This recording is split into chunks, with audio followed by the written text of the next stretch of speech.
Welcome to this OpenText Filr video on custom branding.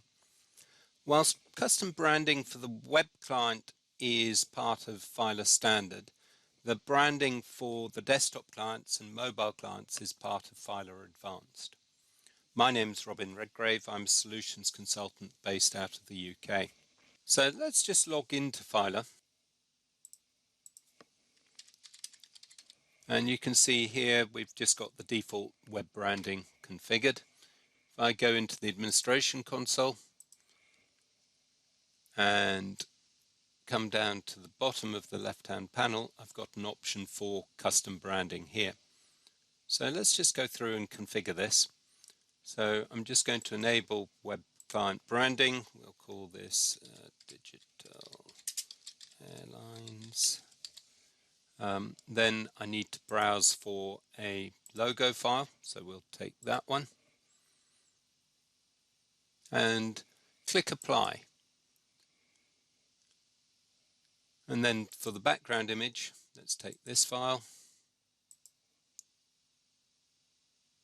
and click apply again. So once you can see the file name underneath, that shows that it's been picked up. So as I said, the web client branding is part of Filr standard, but the desktop and mobile is part of Filr Advanced. So let's just set up the desktop site branding for Windows. So here, the branding file consists of a number of files, graphic files you can see here, and an XML file which just contains a bit of information about the company name and some colors to be used in the desktop client. That all gets zipped up into a single zip file. So let me just select that zip file. And then again, don't forget to click apply. And similarly for the mobile branding, and I'll just set up the iOS branding here, it's very much the same. So here, if we go and have a look at the iOS branding that I've got a series of graphics of different sizes, because obviously my mobile may be, in this case, an iPhone or an iPad there, and again a branding XML file which contains a bit of information around colors and so on. So let's just select this branding file here, and again don't forget to click apply, and then let's just say OK to save all of that. So let's just have a look at what that looks like. So if I log out here, you can see my new web login screen has picked up that branding. I've got the name, the logo, and the background image.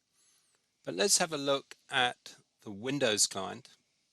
So what I need to do here now is just log out and then re-log in so it picks up the new branding. So if I do a login, it should tell me that the administrator has customized this user interface. So I'll just click OK, and that should reset the branding. Let me just show you what that's done to the login page. So if I just log out again and do a login, you can see now I've picked up that branding that I had before. If I come in here, you'll notice that it's got about digital airlines filer, so some of that text coming through as well there. And indeed, if I go into the Filr console, you can see some of the branding coming through there. And there are other places that it appears as well. So you can see the desktop branding coming through. So let's have a look now at the mobile client. So this is my iPad here. If I just come into Filr, you can see the default branding that's there. That will pick up the new branding.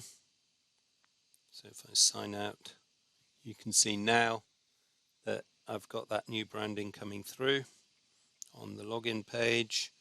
And indeed, if I come and look elsewhere, you can see the branding has changed as well there. And if I go into some of these dialogues, you can see that the color scheme has changed as well. At the top there, I've got the red coming through on that side of things, and obviously other branding coming through there, and indeed the color scheme coming through elsewhere as well. Thank you for watching this video on customizing your branding. Hopefully you found it useful.